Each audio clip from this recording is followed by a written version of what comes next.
नमस्कार साथियों, कैसे हैं आप सभी। स्वागत है आपका अपने YouTube चैनल दुर्गा क्लासेस पर। आज मैं आप सभी के सामने कुछ ऐसे क्वेश्चंस लेके आई हूँ जो साइंस से रिलेटेड हैं, क्योंकि आजकल जो SSC है वो साइंस से रिलेटेड क्वेश्चंस ज़्यादा डालने लग गया है। और हमें अपने CET एग्ज़ाम की अगर तैयारी अच्छे से करनी है तो हमें साइंस को छोड़ना नहीं है, उसको भी हमें साथ के साथ लेकर चलना है। पहला प्रश्न है दोस्तों,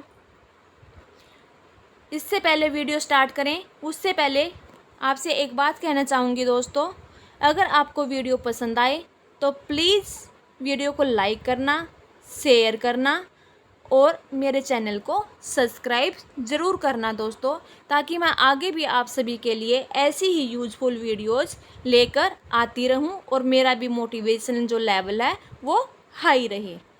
चलिए दोस्तों, स्टार्ट करते हैं अपनी आज की वीडियो। पहला प्रश्न है दोस्तों, वायु की सापेक्ष आर्द्रता का मापन एवं रिकॉर्ड करने वाला उपकरण कौन सा है। वायु की आर्द्रता का मापन करने वाला जो उपकरण है वो कौन सा है दोस्तों।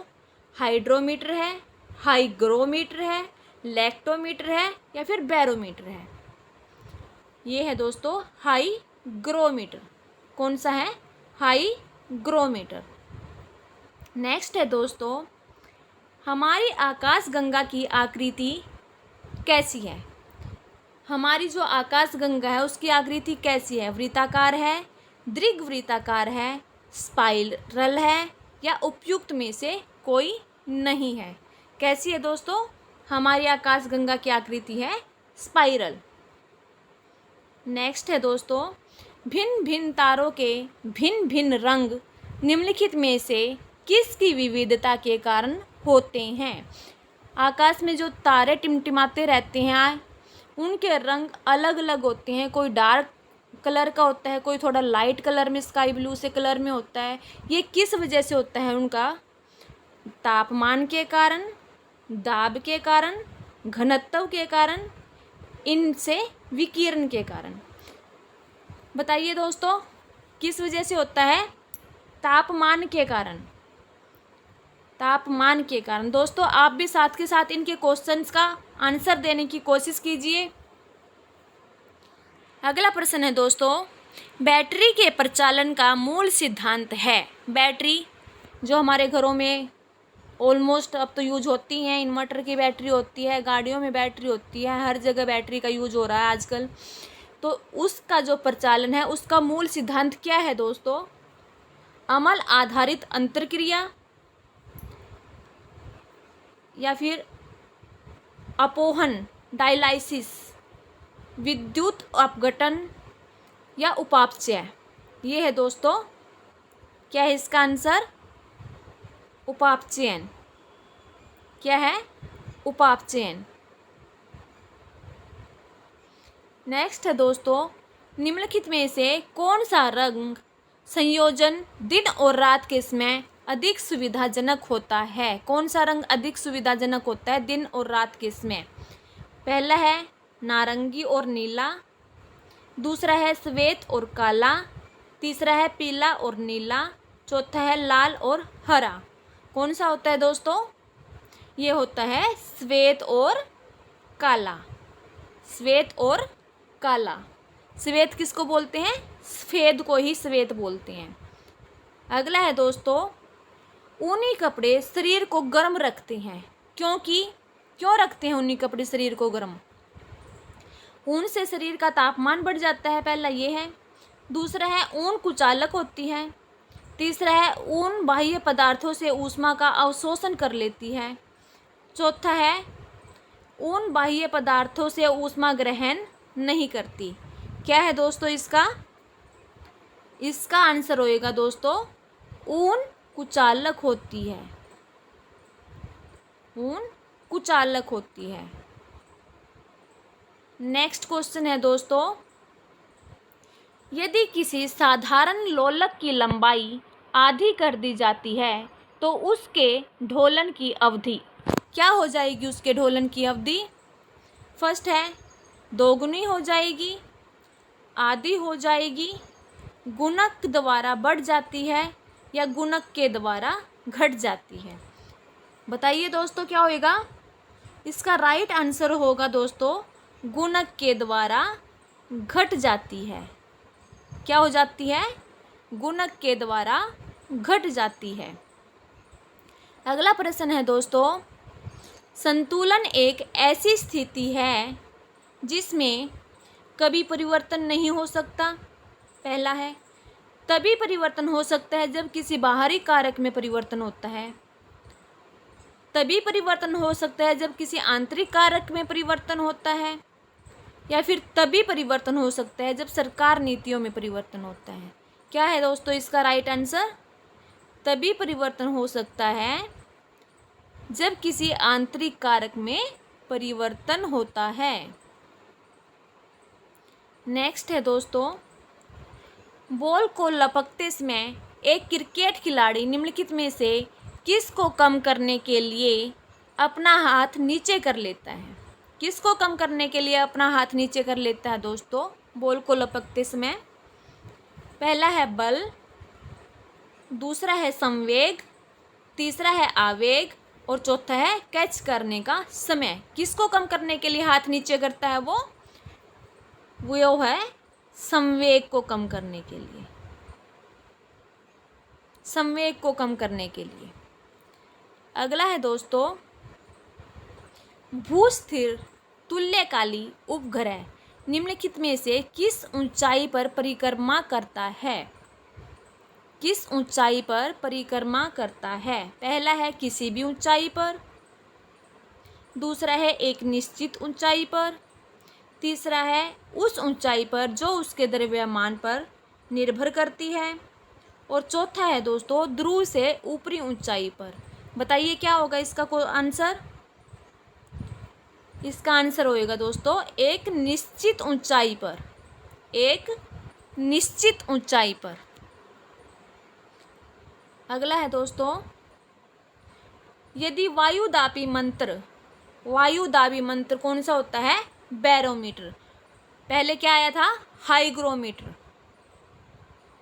वो क्या था? वायु की आर्द्रता को मापने वाला। और ये है वायुदाबी यंत्र। वायुदाबी यंत्र की रीडिंग अचानक तेजी से गिरने लग जाए, अगर वो रीडिंग अचानक से गिरने लग जाए तो इससे यह संकेत मिलता है कि मौसम, तो क्या संकेत मिलता है कि आज मौसम कैसा रहेगा?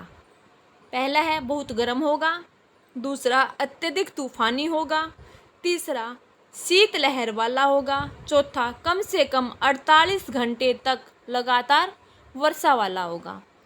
कौन सा होगा दोस्तों? ये होगा दोस्तों अत्यधिक तूफानी होगा। अत्यधिक तूफानी। इसका तो आप वैसे भी आइडिया लगा सकते हैं, वायुदाबी यंत्र दे रखे है, वायु से रिलेटेड होगा। गर्मी हो, बहुत गर्म हो गई है, वायु से कोई रिलेट है ही नहीं इसका। अगला है शीतलहर, इसका भी नहीं है। कम से कम 48 घंटे तक वर्षा, वर्षा का भी कोई रिलेट नहीं है। तो तूफान, तूफान कब आएगा? जब तेज से तेज हवा चलेगी।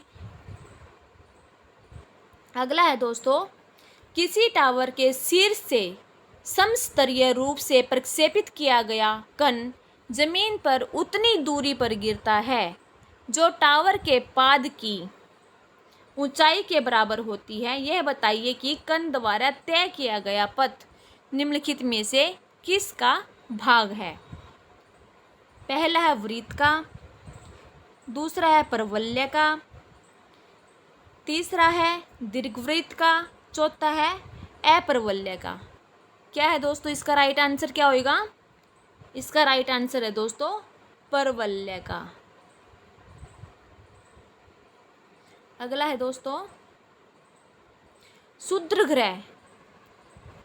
ग्रह सूर्य के चारों ओर किन ग्रहों के बीच चक्कर लगाता है? जितने भी ग्रह ये सारे सूर्य के चारों ओर चक्कर लगाते रहते हैं। तो इनमें जो क्षुद्र ग्रह है वो सूर्य के चारों ओर किन ग्रहों के बीच में चक्कर लगाता है? पृथ्वी और मंगल के बीच में। अगला है मंगल और बृहस्पति के बीच में, बृहस्पति और शनि के बीच में। अगला है शनि और यूरेनस के बीच में। बताइए किसके बीच में लगाता है? ये है मंगल और बृहस्पति के बीच में, मंगल और बृहस्पति के बीच में। अगला प्रश्न है दोस्तों, धूम कुहरा उन स्थानों पर एक आम प्रदूषक होता है जहाँ पर, कहाँ होता है ये आम प्रदूषक? जहाँ पर उच्च तापमान होता है। अगला है जहाँ पर निम्न तापमान होता है, वायु में अत्यधिक अमोनिया होता है, और अगला है दोस्तों वायु में अत्यधिक SO2 होता है। कहाँ होता है अधिक प्रदूषक? ये जहाँ वायु में SO2 की मात्रा अधिक होती है। अगला है दोस्तों, माध्यम के तापमान में वृद्धि के साथ प्रकाश की गति। माध्यम के तापमान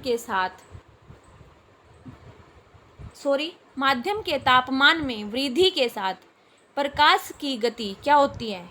बढ़ती है, घटती है, वैसी ही रहती है, या फिर सहसा गिर जाती है? क्या होती है दोस्तों?